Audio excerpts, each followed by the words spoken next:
Hello guys, welcome to Study IQ. तो दोस्तों today finally the final lecture, right?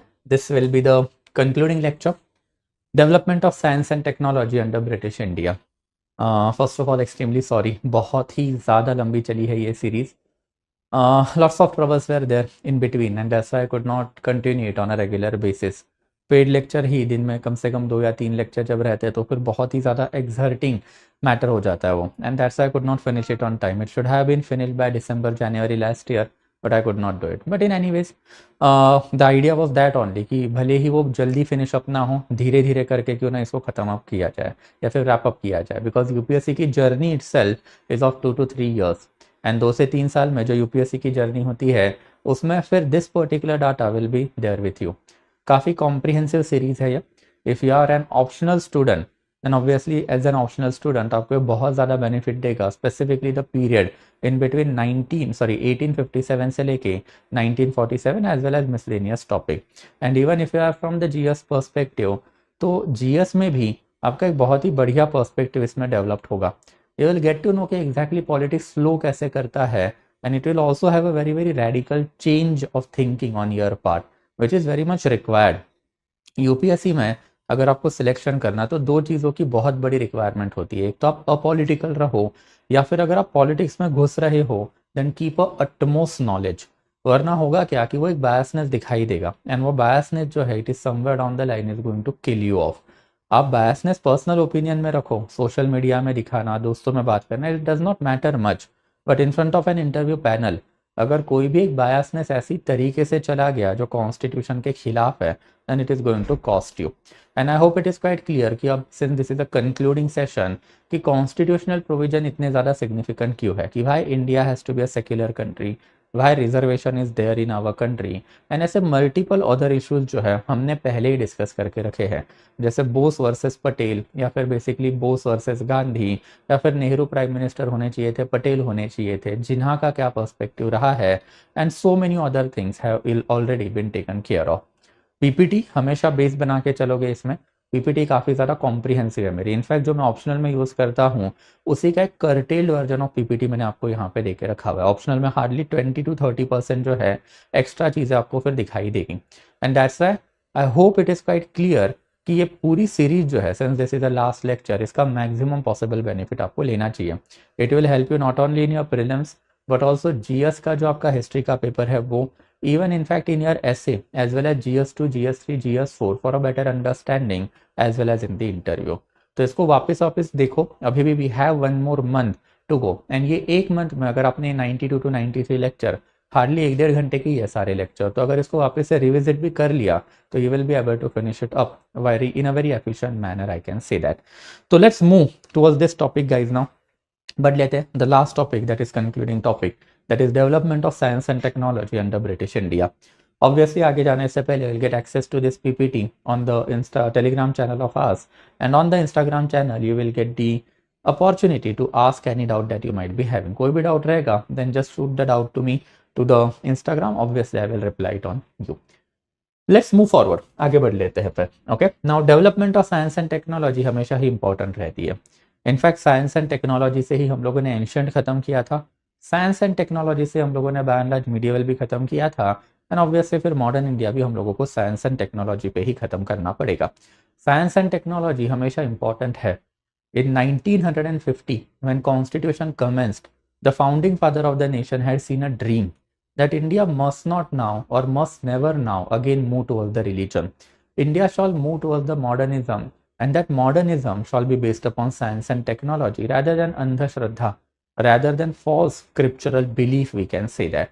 And that's why फिर Britishers के अंदर ऐसी कौन से डेवलपमेंट साइंस एंड टेक्नोलॉजी में हुए थे उनको देखना है, एंड वो देखने के बाद आपको पता चला कि कुछ हुआ ही नहीं है ज़्यादा, एंड अगर हुआ भी है that is just for their benefit. And that's why जो मॉडर्नाइजेशन का ट्रू एसेंस होता है that is economical development of the country which in itself entail science and technological development, ये काफ़ी ज़्यादा फोकस किया गया था after 1950. And that's why Britishers को पढ़ना पड़ता है हमको कि ब्रिटिशर्स ने फिर ये साइंस एंड टेक्नोलॉजी में क्या कॉन्ट्रीब्यूशन दे के रखा है, even though it was negligible, हमको देखना पड़ेगा because this was the technological deficit of our country.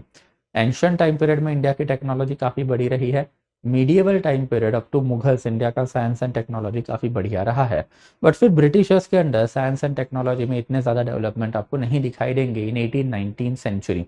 But फिर 20th सेंचुरी आते आते धीरे धीरे जो है multiple Indian scientist, renowned scientist at a international level जो है आने चालू हो गए, उनके ऊपर भी आज हम लोग पढ़ेंगे। तो let's enter into this one कि अब वेस्टर्न साइंसेस का, वेस्टर्न टेक्नोलॉजी का इंडिया के ऊपर क्या क्या असर पड़ा है। एक एक करके बात करेंगे कि सबसे पहले हम लोगों को इनके डेवलपमेंट देखने पड़ेंगे, that is development of science and technology during 19th and 20th century. And जब 19th एंड 20th सेंचुरी की डेवलपमेंट की हम बात करते हैं, देन ऑब्वियसली सबसे पहला या फिर earliest exposure to the Indians as far as western technology is concerned was obviously from the Britishers itself। Britishers की वजह से ही अर्लीस्ट एक्सपोजर रहा है। William Jones who was servant under British East India Company back then, इन्होंने ही Asiatic Society of Bengal बनाई थी 1784 में। And ever since its formation ये एशियाटिक सोसाइटी ऑफ बंगाल ने मल्टीपल कंट्रीब्यूशन इंडिया के साइंस एंड टेक्नोलॉजी के डेवलपमेंट में देके रखे हुए हैं। साइंस एंड टेक्नोलॉजी के डेवलपमेंट में ये हिस्टोरिकल ऑर्गेनाइजेशन का क्या लेना देना, देन बहुत बड़ा लेना देना है। History is nothing without radio carbon dating, history is nothing without metallurgy, and history is also nothing without developing the economical angle behind it. यही एशियाटिक सोसाइटी ऑफ बंगाल जो है, इसके one of the important member रहे हैं James Prinsep, जिन्होंने metallurgy का सहारा लेके ब्राह्मण खारोष्टी स्क्रिप्ट को डिसाइफर करके रखा हुआ था। यही लोगों ने इनिशियल लेवल पे क्लेम करके रखा था कि एंशिएंट टाइम पीरियड में जो मेहरौली आयरन पिलर है, ये Mehrauli iron pillar had remain rust free for almost 1500 year. Even ancient time period में हमने उसकी बातें जो है करके रखी हुई थी। एंड फिर ये ऑर्गेनाइजेशन के बाद धीरे धीरे मल्टीपल ऑर्गेनाइजेशन जो इंडिया में आई, जैसे agriculture and horticultural society 1817, Calcutta medical and physical society 1823, Madras literary and scientific society 1818, and thereafter Bombay branch of the Asiatic society 1829। Government of India ने ही in order to exploit natural resources of our country geological survey of India 1851 में ही बना के रखा था। And geological survey of India भी करेगा क्या ना, अल्टीमेटली ये सर्वे भी जो है ये साइंस एंड टेक्नोलॉजी के हिसाब से इंडिया की लैंड मैपिंग करना चालू करेगा, माइनिंग जो है वो इंडिया में चालू करेगा। एंड दैट्स वाई सारे ऑर्गेनाइजेशन जो है यहाँ पे कहीं ना कहीं तो वेस्टर्न साइंस इंडिया में इनिशियल लेवल पे क्रीप इन हुआ, ऐसा हमेशा ही माना जाता है। इन्हीं ऑर्गेनाइजेशन के वजह से इंडियंस जो यही ऑर्गेनाइजेशन में क्लास 3 क्लास 4 लेवल पे काम कर रहे थे, ये लोगों का पहली बार एक्सपोजर हुआ to the western sciences. And जब ये एक्सपोजर होगा तो धीरे धीरे इंडियंस सीखेंगे ना इनको। बट अनफॉर्चुनेटली इंडियंस को सिखाने का कोई भी इरादा ब्रिटिशर्स का नहीं रहा है। एजुकेशन की अगर हम लोगों ने बात की तो हमने ये देख के रखा था कि एजुकेशन इनिशियल लेवल पे जो ब्रिटिशर्स ने इंडिया में प्रोवाइड करके रखा था कि एज अर्ली एज 1813 में via Carter Act company was required to expend 1 lakh rupees on education, जो कंपनी ने कभी किए ही नहीं टिल 1835। 1835 में लॉर्ड मैकॉले का मैकॉले मिनट आया। एंड ये मैकॉले मिनट में भी हमने देख के रखा था कि मैकॉले का कहना था we need to create Indians who are Indians only in blood and colour but British in opinion, moral, taste and intellect. तो ये स्टेटमेंट में अल्टीमेटली मैकॉले ने ये भी बता के रखा था कि टेक्नोलॉजिकल एस्पेक्ट जो है हम लोगों को इंडिया के बच्चों को नहीं देने हैं। ये ना देने के पीछे इसके दो रीजन रहे। पहले तो Macaulay himself belong to the arts background, तो मैकॉले का खुद का एक इंक्लिनेशन हमेशा जो है फिलोसॉफिकल एजुकेशन पे रहा है। बट फिर second important aspect is that कि इंडिया इज कॉलोनी ना, एंड कॉलोनी में अगर आप इंडस्ट्रियलाइजेशन करोगे तो आपके कंट्री का, मदर कंट्री के इंडस्ट्रियलाइजेशन का क्या होगा फिर। And that's a colonial country में you are not going to carry out any kind of the industrialisation. And colonial country में इंडस्ट्रियलाइजेशन नहीं करना है तो बच्चों को साइंस एंड टेक्नोलॉजी सिखाई मत ना, उनको फिलोसॉफी सिखाओ।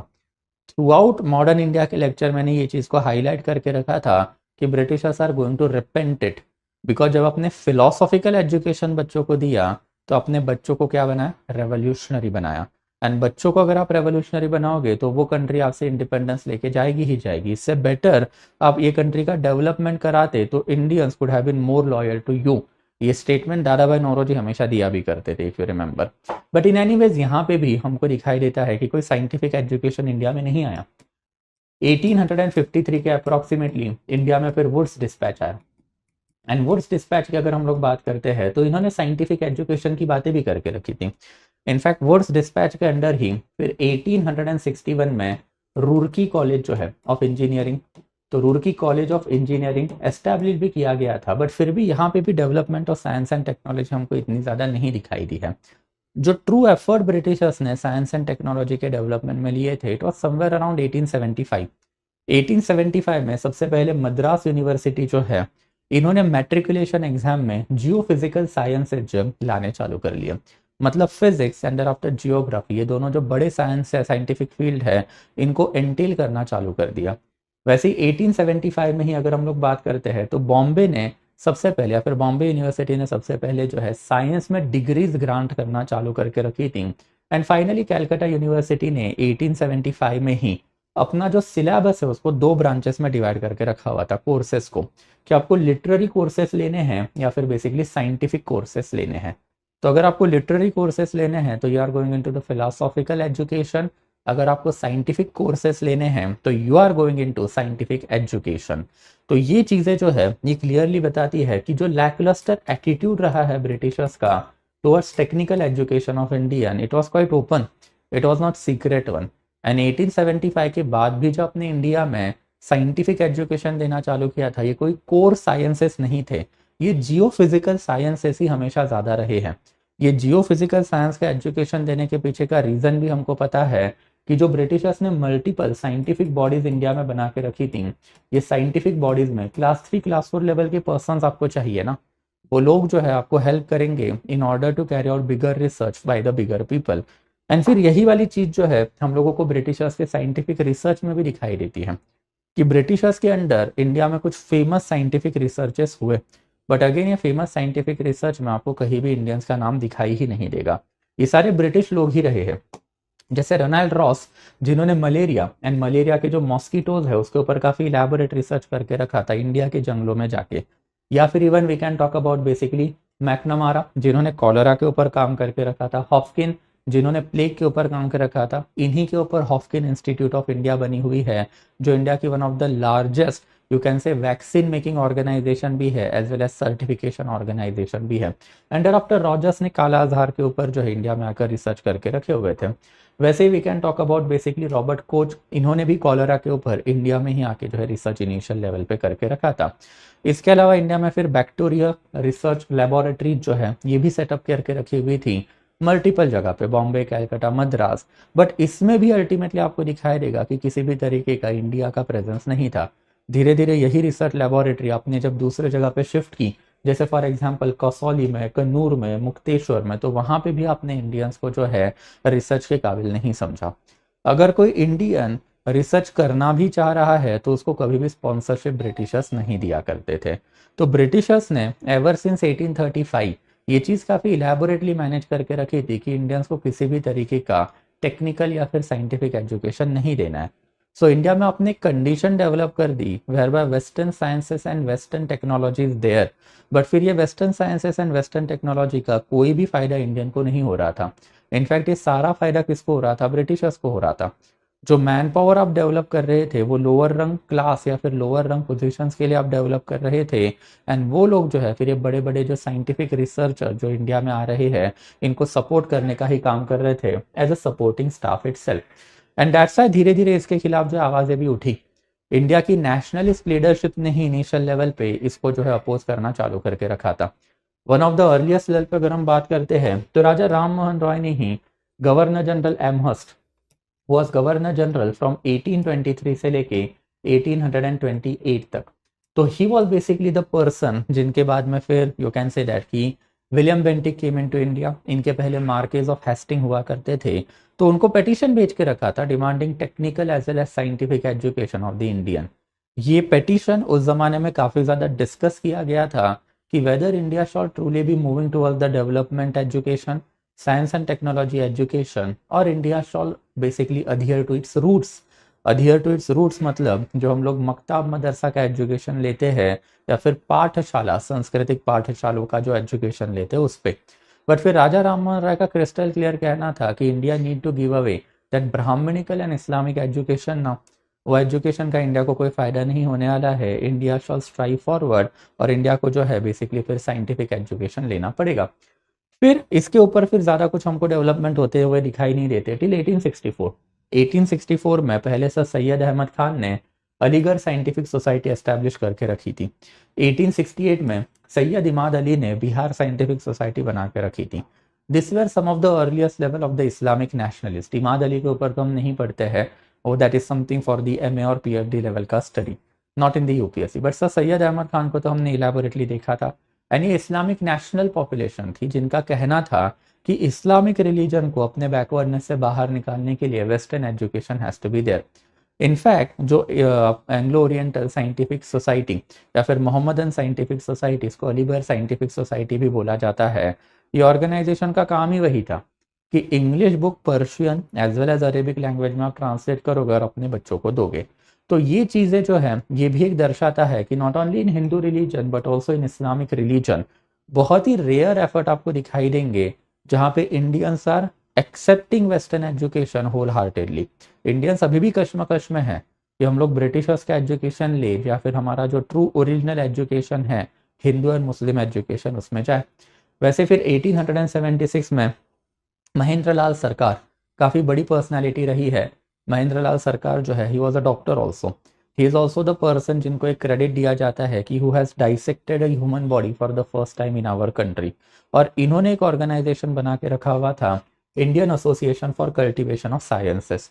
इनिशियल लेवल पे ऑर्गेनाइजेशन मेडिसिनल साइंसेस में काम करता था, बट धीरे धीरे ये एक एसोसिएशन है। एंड फिर एक large array of the scientist हमको यहाँ पे दिखाई देते हैं। Optics, acoustics, scattering of the light, magnetism, इसमें इन्होंने जो है काफ़ी इलेबोरेट लेवल पे जो है डेवलपमेंट करके रखे हुए थे। ऑब्वियसली अगर आपने फील्ड भी देखी तो सारी की सारी मेडिसिन से एसोसिएटेड फील्ड ही आपको दिखाई देगी। ऑप्टिक्स मतलब विजन, अकॉस्टिक मतलब hearing, scattering of the light की अगर आप बात करोगे या फिर मैग्नेटिज्म की आप बात करोगे तो ये एक्सरे या फिर जो आपके लार्ज स्केल सिटी स्कैन होते हैं, ये सिटी स्कैन या फिर एक्सरे में ये ऐसी वाली टेक्नोलॉजी जो आज भी यूज़ होती है। बट अपार्ट फ्रॉम दैट अगर हम बात करते हैं तो even basically Indian capitalistic section, Jamshedji Tata का नाम इसमें काफ़ी सिग्निफिकेंट है। उनका एक ड्रीम रहा है कि वेस्टर्न साइंसेज जो है इंडिया में कोर तरीके से इंप्लीमेंट करने हैं, मतलब core western sciences has to be there. Physics, chemistry, mathematics, ये तीन जो है कोर साइंटिफिक फील्ड हमेशा मानी जाती है। एंड ये कोर साइंटिफिक फील्ड जब तक हम लोग इंडिया में इंप्लीमेंट नहीं करेंगे, how are we going to take India forward. Unfortunately while he was alive ये उनका ड्रीम सक्सेसफुल नहीं हो पाया। ही डाइड इन 1904 1905 एंड उनके जाने के बाद उनके सन एंड सक्सेसर दोराब जी टाटा ने फाइनली फिर यू कैन से दैट कि इंडियन इंस्टीट्यूट ऑफ साइंस जो है बैंगलोर में एस्टैब्लिश करके रखी थी। ये आज भी इंडिया का one of the premier scientific institution है एंड बहुत सारे इंडिया के साइंटिस्ट जो है यही ऑर्गेनाइजेशन से पास आउट भी आपको दिखाई देंगे। बट फिर एंटायर 19th सेंचुरी की हम बात करते हैं तो ये सिनेरियो जो है आपको इंडिया में दिखाई देगा कि पहले Britishers are not interested to give education and very handful of Indians were trying to promote that education in our community. But फिर फाइनली 20th सेंचुरी आते आते इंडियन नेशनल कांग्रेस जो है ये साइंटिफिक डेवलपमेंट को और आगे लेके गई। एज अर्ली एज 1887 के सेशन में ही जो मद्रास सेशन रहा है इंडियन नेशनल कांग्रेस का, यही सेशन में इंडियन नेशनल कांग्रेस ने सबसे पहले साइंटिफिक एजुकेशन जो है उसके ऊपर रेजोल्यूशन पास करके रखे थे। They demanded to the government that technical education has to be provided to the Indian. आपने इंडिया में जो यूनिवर्सिटी एजुकेशन बना के रखा है वो यूनिवर्सिटी एजुकेशन में अब आप टेक्निकल एजुकेशन भी दोगे। ऑब्वियसली ब्रिटिश गवर्नमेंट ने कभी माना तो नहीं, बट फिर इंडिया की जो नेशनल लीडरशिप है वो हमेशा से इसके लिए प्रेस करती रही। इसके अलावा 1893 में फिर कांग्रेस ने अगेन एक रेजोल्यूशन पास करके मेडिसिनल साइंसेस के ऊपर गवर्नमेंट ऑफ इंडिया को फोकस करने की ज़रूरत है ये बोल के रखा था। एंड मेडिसिनल साइंसेस में एक dedicated medicinal professionals within India has to be develop, ये एक चीज़ भी उन्होंने गवर्नमेंट को बता के रखी थी। 1880s 1890s ये टाइम पीरियड इंडिया में बहुत ही बड़े या फिर डेडली पैंडेमिक एपिडेमिक के लिए फेमस है। यानी पैंडेमिक एंड एपिडेमिक से लड़ने के लिए 1870s में ही इंडियन मेडिकल प्रोफेशन नाम की एक सेपरेट डेडिकेटेड सर्विस ब्रिटिशर्स ने बना के रखी थी। बट अगेन वही वाला पंगा है ना, इसमें इंडियंस को अलाउड ही नहीं कर रहे थे। तो इवन इंडियन मेडिसिनल प्रोफेशन जो है इसमें आप इंडियंस की भर्ती करवाओ, ये ऐसा वाला प्रपोजल जो आपको दिखाई देगा। And finally we can say that कि by the time period of the early 20th century मतलब 1900 ऑनवर्ड जो है फिर मैक्सिमम डेवलपमेंट हुआ। जैसे अभी हमने देखा था कि 1909 में अल्टीमेटली फिर इंडियन साइंटिफिक ऑर्गेनाइजेशन जो बैंगलोर में बनी थी वो, एंड आफ्टर फिर अल्टीमेटली फिर 1904 में अगर हम बात करते हैं तो सर आशुतोष मुखर्जी ने यूनिवर्सिटी कॉलेज ऑफ साइंस जो है कैलकाटा में एस्टेब्लिश करके रखा हुआ था। ये काफ़ी सिग्निफिकेंट ऑर्गेनाइजेशन है बिकॉज यही से पीसी रे, सीवी रमन या फिर इवन सुरेंद्रनाथ बोस या फिर के एस कृष्णन नाम की पर्सनालिटी जो है इनका एक नाता रहा है। ये एमिनेंट पर्सनालिटीज इंडिया की जो है ये बेसिकली यहाँ पे क्या रहे, प्रोफेसर भी रहे हैं एंड अर्लीस्ट लेवल का इनका एजुकेशन जो है ये भी कहीं ना कहीं तो यही ऑर्गेनाइजेशन से रिलेटेड भी आपको दिखाई देगा। तो it was basically the humble beginning of the science and technological education in our country. And यही साइंस एंड टेक्नोलॉजिकल एजुकेशन को आगे लेके जाने के लिए 1914 में Indian Science Congress Association establish हुआ है। इंडियन साइंस कांग्रेस एसोसिएशन जो है इनको भी इंडिया में क्या करना था, तो साइंटिफिक एजुकेशन कल्टिवेट करना था to give stronger impulse and more systematic direction to scientific inquiry, to promote the interaction of societies and individuals interested in science in different parts of the country and to obtain a more general attention to the cause of pure and applied sciences। तो scientific research as well as scientific discussion debate India में आपको promote करने हैं, ये इनका हमेशा agenda रहा है। आज 110 ईयर्स हुए हैं प्रिसाइजली ऑर्गेनाइजेशन को, और यह ऑर्गेनाइजेशन जो है आज भी इंडिया का प्रीमियर साइंटिफिक एजुकेशन माना जाता है। इंडिया के मल्टीपल साइंटिस्ट ऑर्गेनाइजेशन के आज भी मेंबर है एंड फिर मेंबर होने के साथ साथ they have that owners of responsibility कि इंडियंस को धर्म के होल से बाहर निकालो एंड साइंस के तरीके पे ढकेल दो। Religion and science can never go together, ये चीज़ मैंने आपको एंशिएंट में भी बताई थी, मीडियल में भी बताई थी, मॉडर्न के सोशो रिलीजियस रिफॉर्म में भी बताई थी। I am again retreating it. क्यों? बिकॉज साइंस जो है बिग बैंग थियरी से चालू होता है, धर्म जो है ये बेसिकली भगवानों से चालू होता है। रिलीजन विल टेल यू कि entire earth has been created by God and God के हिसाब से सारी चीजें चलती है। आपका जो साइंस है that is something that is going to tell you big bang theory and natural laws are there जिसके ऊपर पूरी दुनिया चल रही है। And that's why there is no reconciliation even though multiple fool या फिर फुलिश पॉपुलेशन जो है ये बिलीव रखती है कि there is an amalgamation of the science and religion, जो कभी नहीं हो सकता। एंड ये जो दोनों फोर्सेस है इसमें साइंटिफिक फोर्सेस को जो है प्रमोट करने का काम ये लोग हमेशा करते हैं।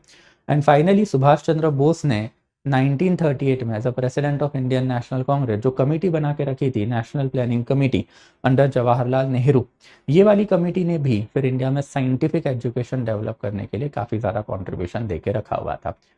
एंड अगर ये सारी चीज़ों को हम लोगों को नटशेल में कंक्लूड करना है तो स्टार्टिंग फ्रॉम 1900 ऑनवर्ड इंडिया में बड़े बड़े साइंटिस्ट जो है वो आने चालू हो गए। एंड ये साइंटिस्ट के ऊपर भी आपको थोड़ा बहुत नॉलेज होना चाहिए। मैं कुछ इसमें ज़्यादा डिटेल नहीं जाऊँगा, ये कोई साइंस एंड टेक्नोलॉजी एक्सप्लेन करने वाला लेक्चर नहीं है, हिस्ट्री का लेक्चर है। तो मैं हिस्टोरिकल पर्सपेक्टिव से ही आपको बताने वाला हूँ कि ऊपर ऊपर से इन्होंने किया क्या। जैसे one of the earliest level पे sir Jagdish Chandra Bose was there. Jagdish Chandra Bose की अगर हम लोग बात करते हैं तो इन्होंने इंडिया में one of the earliest level पे रेडियो वेव्स में काम करके रखा हुआ था। रेडियो वेव्स के ऊपर ही आपके स्पेक्ट्रम भी चलते हैं, इनिशियल लेवल पे रेडियो वेव्स पे ही चलता था।